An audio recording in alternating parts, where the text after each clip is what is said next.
Hello everybody, Show Squirrell here. Welcome to Trailer Postmortem. Today I will be looking at the first episode of the highly anticipated Hulu show, Only Murderers in the Building. This is the first episode I'm doing solo, and I just want to start off by saying that I have been really excited to see this one. Really because I love Steve Martin and Martin Short. I think the only thing I've ever seen Selena Gomez in has been Spring Breakers. Most of her Disney Channel stuff I'm not the right demographic for, so I thought with her being a Disney kid, this was an interesting pairing with these two, and I was also excited to see how she's grown as an actor. I knew from the trailers that the show focused on people who start to investigate murders that happen in their apartment building, so I knew it was about amateur sleuths. I am a true crime fanatic, so this show really seemed like it was something that I would enjoy. So let's get into the first episode, people. Alright, we begin with a hook. A SWAT team is storming the apartment building and breaking down a door. Then we see Charles Hayden Savage, who's played by Steve Martin, and Oliver Putnam, who is played by Martin Short, frantically running down a staircase, and they keep saying, "We need to go get her, we need to go get her, we don't want to leave her behind." So they get to an apartment, and the first thing we see is a dead body and a pool of blood. Now this is the hook we're teased with. It's enough to know that these people genuinely care about each other, and they also are concerned about Mabel. So that was 2 months earlier. We're going to go back to 2 months. This is where we start. We start to learn about each of our three protagonists bit by bit as they all narrate their introductions. Charlie is walking down the street and he almost gets hit by a car, but he doesn't notice since he's staring up at the bright sun or his apartment complex from a distance, not quite sure what he's looking at. Then he waves to a woman who we'll later learn is a tenant in his building, who's played by Jackie Hoffman. And instead of waving back, she just gives him the middle finger. Now, Jackie Hoffman, if you're not familiar, she's a great character actor in my opinion, and she can always play these like rude or crazy people with such conviction. And I'm really excited to see if they have her character grow, if she becomes a bigger part in this series. Before Charlie can go into his apartment building, he's recognized by a fan. Now, see, Charlie's an actor, and he used to be on this TV show in the 90s that was about a detective. And all the fan can do is tell him that he used to watch his show with his dad all the time, and that his dad is currently in hospice with LAS. So, he's going on and on about his dad and on about this. So Charlie wants to cheer the guy up and asks if he wants a photo. And the guy hands Charlie his phone, and he wants him to take a picture of himself and the girl he's standing with. And it kind of takes Charlie for just a trip. And it's just a really odd fan interaction. And so then Charlie just smiles and goes on with his day. Then we meet Mabel, and she's walking down the street and she starts telling us what being a woman in New York is like. People are catcalling her from behind, and she tells us about this recurring dream she has. And it's a dream where a man is standing above her while she's sleeping. And then she wakes up, kicks him in the balls, and she stabs him with a knitting needle. And she eventually she stabs him to death. And this dream, this sort of like twisted fantasy, it helps her get to sleep at night. And one of the things she says that really stood out to me is, New York is a lot. Don't be here if you don't like a lot. And lastly, we meet Oliver. Now, this man looks like he's too much. He's wearing this purple trench coat and a silk scarf. He truly thinks he's a man of culture. But he loves New York. And, he's like, well, everyone here is like an orphan like Annie, struggling to find their place in life. And we do see a fragment of a dance piece that he saw on the internet set to this piece called Clair de Lune. And this starts playing, and we see this like Cirque du Soleil type performance of this guy. He's climbing a staircase, and he keeps falling down onto a trampoline and then bouncing back up on the stairs. And, he's dreaming about this in the middle of the street. And then he almost gets hit by a car, and it's a scene right out of Taxi Driver. So he quickly, he leaves unscathed from that, and then he walks into the Arconia apartment. I really liked this introduction. I thought it did a great job of giving us everything we needed to know about the world of these characters and how they view New York. What did you all think? Let me know in the comments. Then we go inside the lobby of the Arconia. Oliver gets packages from a lady named Ursula who works at the building. There's 3 of them, and they say it's all for a show that he's developing. Honestly, I think Oliver is an internet shopaholic. Just then, Charles comes in right behind him, and he goes right past Oliver, and he walks straight to the elevator, which is already open. And then he pushes floor 14, which is actually the 13th floor. Did you all catch that? The building has 14 floors with a penthouse, but Charles lives on the 13th, which is actually labeled the 14th. And I know that's standard of a lot of apartment buildings and hotels for that matter. Before the doors close, Oliver yells out, "Oh, hold it, hold it, hold it." And Charles, instead of holding it, he presses the door close button. And, Oliver squeezes his way in anyway. And Oliver tries to make small talk, but you could tell Charles just does not want to hear it. He does not want to talk to Charles. He's obviously got it out for this guy. So then Mabel enters the elevator, and she's wearing sunglasses and headphones. She's got a hat on her head. You can tell she doesn't want to interact with not just these 2, but nobody. It's like she's almost trying to disguise herself. So we know here that those 3 really don't know each other by this time. So I was kind of wondering, okay, what starts this bond? So, they start going up in the elevator, and Oliver's trying to make small talk. Neither of them, they don't even want to make eye contact with Oliver. And then this guy gets on. And this guy, he's wearing a suit and tie, and you can tell he carries himself. He's on the phone talking about a package that's lost. He keeps losing his packages, and he seems really frustrated that this keeps happening to him. Now, it's important to note out that everybody on the elevator is holding something. Charles has a little brown grocery bag. Oliver has 3 packages, and Mabel has her phone. She never hides it from view. She's always got it, and she's always looking at it. And the business guy, who we'll later learn is Tim, he's got his phone up to his ear, but he's also holding a garbage bag. He gets off the elevator really quickly. When this happens, Mabel, she looks down at the garbage bag, and she notices it because it just seems out of place. This is the first time in the scene that she's looked at something other than her phone. When Oliver or Charles speak to her, she never looks at them. So then they finally get to Oliver's floor, and he gets off the elevator. One thing that I thought was a little odd is in the hallway, there's a couch, and there's this cat that's just on it. It's not something that I would see, and it's not something that I've ever seen in an apartment complex, just cats running free.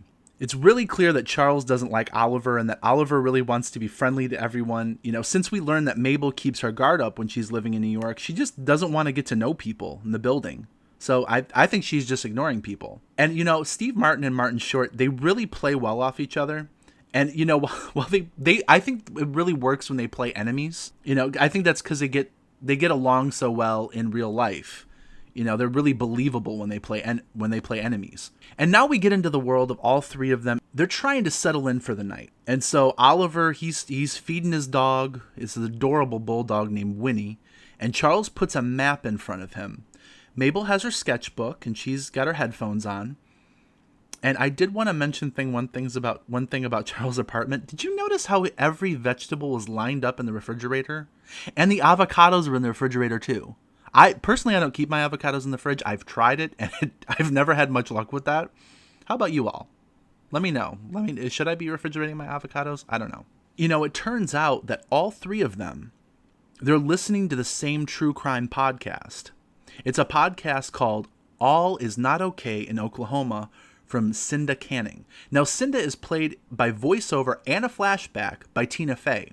She's talking about a guy walking her through the woods, and then her dog finds something. Before we can get to find out what the dog finds, the complex's fire alarm goes out, and all the residents are forced to evacuate. Now, while all the residents are walking down the stairs, there is one person in a white hoodie walking up the stairs past Charles. Now, Charles looks at this person. He's thinking it's odd that a person is trying to go up the stairs when all they need to be doing is going down. And also, I think he's trying to make out the person's face. We can't see it because the hood's in the way. When Charles gets outside, he asks a doorman named Lester, what's going on?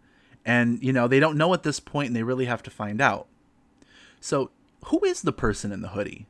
Why are they carrying a bag upstairs? Furthermore, Charles is the only person who notices this person. Everyone else is focused on going downstairs. It's really clear that the hooded person knows where they were going. But why are you going upstairs when there could potentially be a fire and you need to be evacuating the building? So Charles really wants to listen to his podcast, and he goes to a restaurant across the street. He's the only person sitting in this big booth, and he's listening to a podcast without earbuds in. All of a sudden, he's interrupted by Oliver, and he's pushing a baby stroller. When Oliver invites himself to sit at the booth to listen to his favorite podcast, he notices that this map is on the table, and they immediately bond and start listening to this podcast together. Then Mabel walks in and they introduce each other, and all three bond over the podcast, and they start talking about it, and they're offering their own theories and they're asking each other questions. So it's clear that this bond really starts over true crime. Eventually Oliver and Mabel leave Charles with a check, but which he's not overly angry, but you can tell he knows he just got played. As Oliver and Mabel go off, we find out that in this stroller is Oliver's dog, Winnie. This is something I've never understood, dogs and strollers. If you have a different opinion, or you know why someone would put a dog in a stroller, can you let me know? Like, the bulldog seems like it can walk. Like, Oliver, I think probably would take that dog for a walk, especially in New York. So then they all arrive at the apartment complex, and it's still closed off, but now there are flashing lights around. There is a police presence at this building. And they talk to the doorman, and he says apparently there was a suicide on the 9th floor. The three of them, they want to go inside, and Charles says he can get him into the freight elevator. So, they want to take a peek at what's on the 9th floor. Mabel chimes in that they should go to the 8th floor because they'll have cops posted on the 9th. Now, this was clever writing on the show's behalf. We're getting a sense that this young lady's got experience of snooping around, and she knows her things when it comes to true crime investigations. And then we go to the hallway where they're about to go and see what's going on the 9th floor. I really wanted to start off and just let you know there were two things about this scene that I really liked. I love the string piece that accompanies this scene. I thought it was a really nice touch, and it's not an arrangement that I see in a lot of TV shows, specifically comedies. The music in the show kind of reminds me of the Serial podcast theme song when they're not using strings, but also I just really thought that dog was adorable. So the trio starts to go to the door, and they're looking through, and they see the detective, and she's radioing, yeah, we've confirmed this is a suicide. So and all the police start to dissipate, and then they think, okay, now we're going to go in and we're going to have a look. So they look through the doorway of the apartment, and they see the body, and it's the guy they shared the elevator with not even just a few hours ago. Which, this takes them for a loop. They were like, well, he didn't seem suicidal, so why would he kill himself? So the detective finds them, and then they start to offer their theories on what happened. They're surprised that this guy killed himself, and the detective she gets annoyed. Now, I want to say that this detective, she was played by Divine Joy Randolph, and I thought she did a wonderful job. Just seeing her annoyed, she's fed up with citizens who think they know how to solve murders because they just listen to podcasts. I think this has become a regular thing, and I love how angry this makes her. If there's anything more annoying, it's someone who doesn't do your job telling you how to do it. But they find signs of financial stress, and there is gun residue on his hands. So there are clues that point to suicide. The next morning, and Charles is making this wonderful looking omelet. It's got the peppers that he bought yesterday, and it looks really good. He takes a look at the omelet in the pan, and he just throws it in the trash. And this seems really odd. I didn't know what to gather from this. I thought, is this a picky eater who's trying to expand his food palette, and he just can't commit to it? This didn't really make sense, but, I figured that we were going to learn a little more here eventually. But, when he throws the omelet out, he looks at the garbage bag, and he automatically gets this stroke of genius. And so he runs to the elevator, and before he can get off on Mabel's floor, she's standing there. And she's got the same idea. He didn't need to ride the elevator with the garbage bag since there's a garbage chute on every floor. So they're digging around in the dumpster trash, and Oliver says, we should do a podcast of our own. And so Oliver and Charles start to record lines for it, and Oliver can't help but start directing Charles. This was a really fun moment. You see these two doing their jobs as director and actor. Now Mabel is playing detective. She's digging through bags, and she finds the jackpot. There were drafts of letters in a bag reading, if there's anyone left to care, there is nothing for me anymore. And then another that says, I'm just tired of feeling lonely. I don't want to be lonely anymore. They verify this is his garbage bag because there's mail addressed to him in it. And they're a little bummed they won't do a podcast since it appears this was just a suicide after all. While these drafts of notes do seem depressing, I don't think they were suicide notes. He could have been writing a note to someone just to tell him what was going on. Or, this could have been something completely, just kind of innocent. So then we go to the next morning and Charles is on the phone with his agent about an audition. Annie's making the same omelet again, but is he going to eat this one? Oliver's wrapping presents, Mabel is doing her makeup, and she hears something from the vent in her bathroom. And it's a woman that we'll learn is Bunny, and she lives down the hall from her. Now this sets her detective wheels in motion. I'm not sure why, since there isn't much being said that's, scandalous. But the fact that Mabel can clearly hear her is enough to make Mabel think. So Mabel meets Charles by the elevator. He's going out to his audition, but she really has to see him about the quote-unquote thing. So then Charles decides to blow off his audition, and he wants to solve this thing. So Mabel's been playing things back in her mind, and apparently she saw Tim at Bunny's apartment a week ago. Bunny is head of the apartment board, and Tim was asking her about a package of his that she got by mistake. On the elevator, he said, I don't know why this keeps happening. So they're under the assumption that Bunny may have a package of his, and they decide they're going to find their way into Bunny's apartment to find out. So they get to Mabel's apartment, and Charles is shocked that she's actually living in a huge apartment during a renovation nonetheless, and this is his first glimpse at her personal life. She leads him into her bathroom, where there's a large square air vent, and it's a direct route to Bunny's. Charlie doesn't want to, he's not going to crawl through an air vent, so he takes off his glasses and he gets into his old character and he goes, oh, I'm Brazos, I can get into anywhere. So he's gone full method acting right now. So then we go back to Oliver. He's going over to his son Will's house, and he's got presents for his grandkids. They're not home currently, but I wasn't clear if the kids' mom has the kids or if Will's mom has the kids. But anyway, they're at the zoo with mom. That's what we're told. So he marches into the house anyway, and he wants to leave the presents for the kids. And so they're having tea, and Will seems genuinely interested in Oliver's career. And he's asking him, about work, if he's gotten his next project. But then the visit starts to take a turn, and Oliver asks his son for money. And Will he has the look of, oh no, not again. Because I guess this is becoming a regular thing with him. And Oliver says, it's more, he doesn't like doing it, but he hasn't had work in years. So Will brings up the idea of selling his apartment. But Oliver doesn't want to do it, and then he says something that just breaks Will's heart because the apartment's all he has. And this crushes his son, because it's like, well, if he doesn't have his apartment, he doesn't have anything. But here he is sitting in front of his son, who obviously Oliver doesn't think is enough to have. He has to have this apartment. So his son declines to give him the money. And, he does offer to have, he's like, why don't you stay for dinner? We'll have it with the kids. He's like, no. I haven't seen Martin Short do a lot of dramatic work, but he has. And I thought this was a really good scene. Will, he's played by Ryan Bouchard, who I actually found out he used to play for the Los Angeles Angels of Anaheim. And I thought he did a really good job here. And, you really see the dynamic of father and son. When he gets to his house, you think, oh, what bad luck he meets, he missed the kids. But, you begin to think this was premeditated. If nobody else was there to tell Will not to give his dad any money, he might have given the money to his dad. So, I really enjoyed that scene. So, we're at Bunny's apartment, and Mabel is telling Charlie that, she's seen a few episodes of Brazos because she likes the early 90s stuff.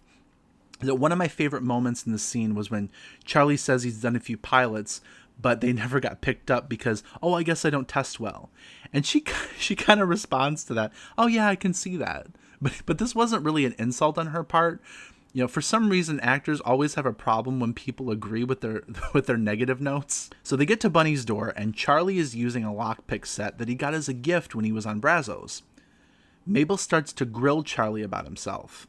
She finds out that he's actually been alone in the apartment for almost 28 years.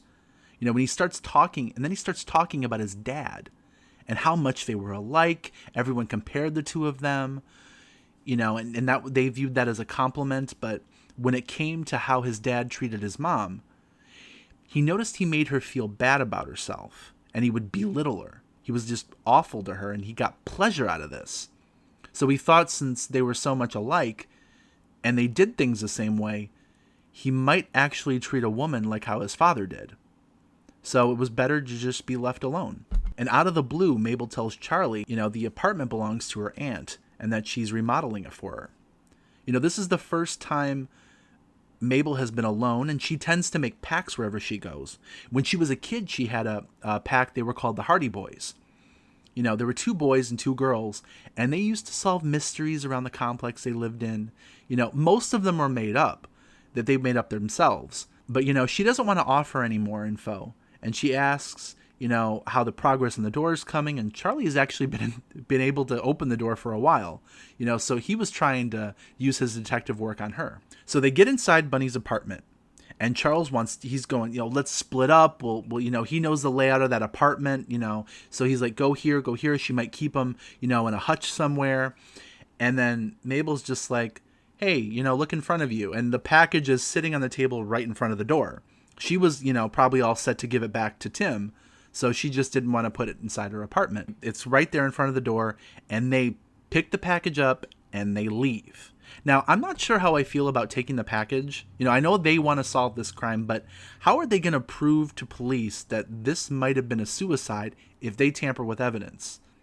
How do you feel about that? Let me know. So Mabel and Charles have the package, and they're on the roof. And, they want to open this totally private. So they open it, and in the package is a huge diamond ring. And they wonder why he would kill himself an hour after being desperate to get this ring. It's pretty obvious here that Tim probably didn't kill himself. And I think the ring did have something to do with his murder. But I think we need to think about our friend in the white hoodie again. They were carrying a bag over their shoulder. So they were either there to retrieve something or steal something. Did they know he was receiving the ring? Each of them has kind of a moment of clarity. And it's all started when Mabel and Charles text Oliver as he's leaving his son's house.